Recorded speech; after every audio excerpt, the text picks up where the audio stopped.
Oh Yeah. my gosh, material costs is rising like crazy. Like, I don't know, Yeah. we've stepped into foreign decor lately, but even if you're looking for like a simple backsplash, like those prices are insane.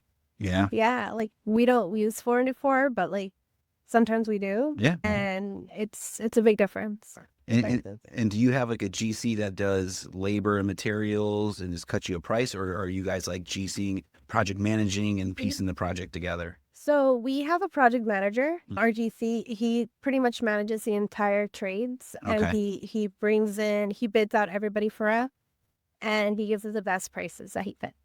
And I take care of material in terms of actual design, like tile and all these kind of stuff. Just because our touches, like we design every single house, and so we cannot put a price on that. Like we can't get quoted based off what materials we want to use. Right.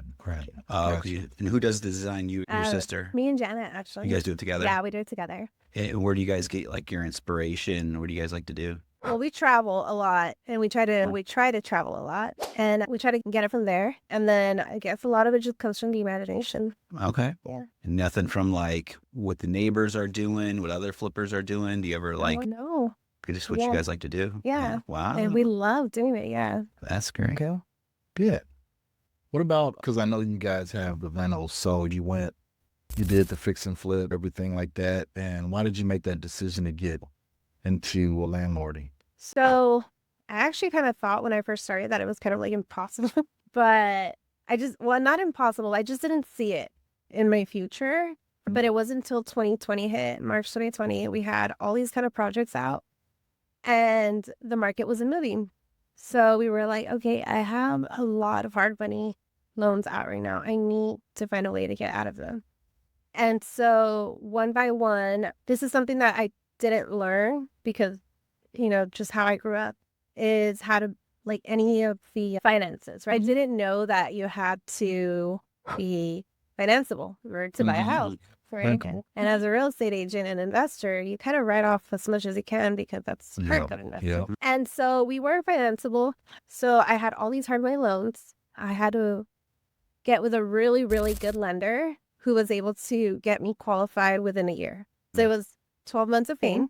Oh. And I was able to keep like our first property. And then after that, it kind of just like, wow, like I actually own this. Like, It's cool feeling. yeah, like it's different than when you have, a bunch of fix and flips. It's different because they're yours, they're not yours. But when I first got like my first rental, I was like, whoa, this is crazy. And then it just tumbled from there. Okay. And then that year we just bought like so many of them. That's one of the big things that a lot of investors overlook, especially getting started, is making sure you're bankable, right? Absolutely. Because everybody is like, I want to quit my 9 to 5. I just want to jump right in and go full-fledged.